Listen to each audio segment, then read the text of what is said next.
Hey there, everyone. So I first need to say that this is a topic that I've wanted to do a video on for a few weeks now, but I was having a lot of problems figuring out the best way to word it, do it, and say exactly what I wanted to say. A week or so ago, through a page that I'm on, that a friend of mine runs, he posted this article, and when I read it, it was just like a light went off, and I was like, oh my god, that's exactly everything I've wanted to say and didn't know how to say it. So disclaimer, these are not my own words. I am going to discuss it a little bit more afterward, but what I'm about to read you is an article through themighty.com. It was written by Steph Cullen, so I'm giving full credit for this article to themighty.com and to the author of it, Steph Cullen. This article was posted on January 22nd of 2020, and it is called, "This is What Happens When People Can't See Your Chronic Illness." I'm pretty sure this article was written about actual physical illnesses that people can't see, but the way it was written and worded, I feel like the author of this wanted to include mental illnesses with it as well. Hopefully you guys all feel the same. So here it is. Again, this is an article written by Steph Cullen through themighty.com, and it's called, "This is What Happens When People Can't See Your Chronic Illness." When I was diagnosed with a chronic illness, I didn't get the same quota that you get when you're told you have pneumonia or if you break your leg. I didn't receive any get well soon cards or flowers, which I guess is a good thing, as get well soon doesn't really exist in the chronically ill community. But we still appreciate the sentiments. I don't get much love for my illness. I get eye rolls and people annoyed at me talking about it again, but I don't get much love. I get people accusing me of using it as an excuse and comparing me to people with the same problems, but not love.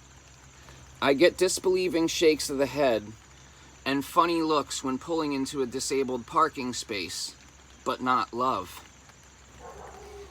I get people telling me to be positive and exercise more, but I don't get presents or hugs. Imagine waking up one day and not being able to get out of bed. Yesterday you could run for the bus, but today you can't move. Now imagine feeling too ashamed to talk about it for fear of being dismissed, accused of faking, or being mocked. Because that's what living with chronic illness is. That's what happens when people can't see your pain. They assume it doesn't exist, or that you're making it out to be much worse than it is. Even your friends think you're exaggerating. And even your family gets fed up when it encroaches on plans with them yet again. When I tell people I have to pace myself or I'm not feeling too good, I literally brace myself for their reaction.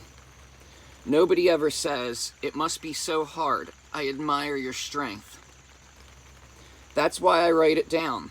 That's why I share it on the internet with people I've never met. Because some of those people get it, and they aren't, at least not visibly, rolling their eyes at yet another post. People are happy to offer you their support for the occasional bout of misfortune, but when it's ongoing, nobody wants to get dragged down with it. I get it. I really do. I'm a realist. I know it's hard for people to understand, and it can be miserable to hear about. But imagine living with it. Imagine, just for a minute, that it's you who's sick all the time. Then imagine feeling like nobody cares. Feeling like you're burdening people whenever you talk about it. Feeling guilty for being sick. Imagine how lonely that gets. I'm sorry. This is just so very much true, and it gets to me. Everyone has their own battles, and some people have it much worse than you or I. That's a fact. Some people have the same illness on a different level, and some people have diseases that are killing them. What living with a chronic illness has taught me is not to make assumptions about people's lives, to believe people when they tell you they're suffering, and to remember to check in on your friends. Pain changes people in different ways. Sometimes it's empowering, and when you're on top of it, you feel like you're winning. And other times it's dark and makes you wonder what the point of living at all is if this is how you're destined to feel every day. It's overwhelming and hard to explain. But by sharing my experiences with it, I'm remaining sane. I'm not hiding. And so that is the reason behind yet another chronic illness post. If you know, you know. I know you're going to never see this, but Steph Cullen, the author of this article, I would like to thank you. I'm pretty sure this wasn't written about depression and other mental illnesses like that, but it completely applies to it. So again, thank you. You've put into words everything that I feel and everything that I wanted to say in this video. It's a sad reality, but everything that's in that article is the truth. I witnessed it firsthand through my mother. My mother was bipolar, and she made it very hard for everyone around her to be around her, because even when she was around people, she was still miserable, and she pushed all of her problems onto everybody else. I understand that I may be that way a little bit,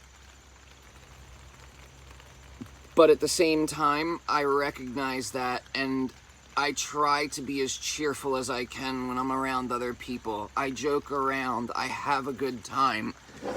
Yes, I may not be the happiest, but I'm trying my best. And like the article said, sometimes it just feels like I can be such a bother.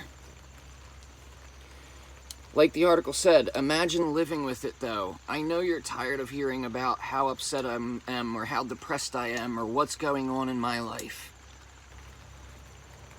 Everybody goes through depression at some point, but when you live with it every single day for years, it's a very scary, sad, and lonely place, because everybody does get tired of it.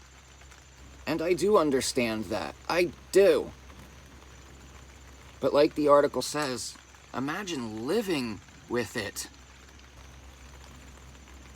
I really wish there was a way without other people's help and doing videos like this that I could fix myself. But the reality of it is, it's very hard to fix yourself. Sometimes you need help.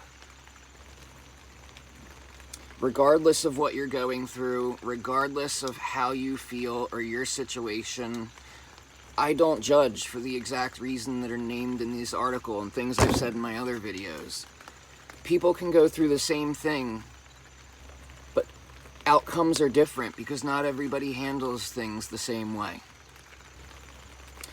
I did put a link to my Facebook profile in the About section of my channel.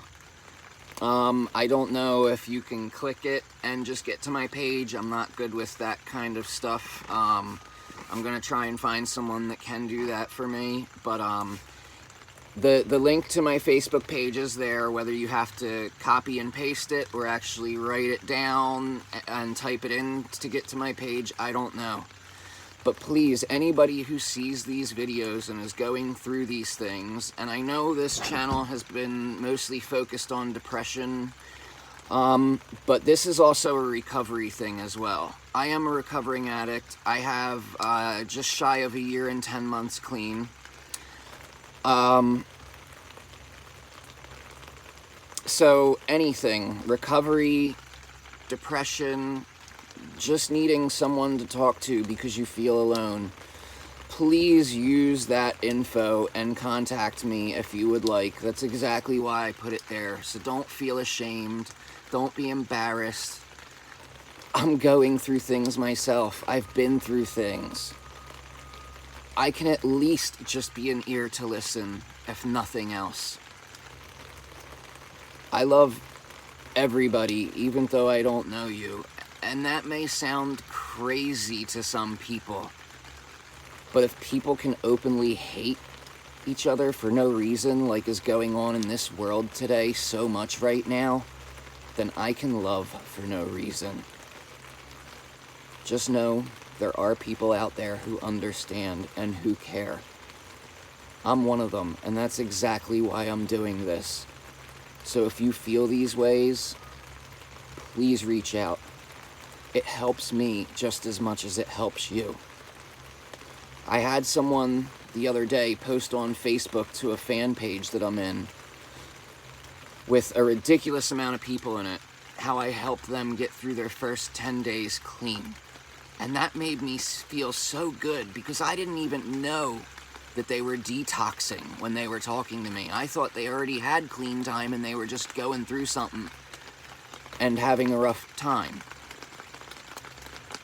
That is so humbling to know that I was such a factor in helping someone get clean, because detoxing is the worst. I've done it many times. Again, that just helps me more than anybody knows. Especially when you're as depressed as I am. Knowing that you made such a huge difference in someone else's life makes you feel like you actually matter when you normally feel like you don't. So please, people, if you need to, reach out to me. I love y'all. Have a great day.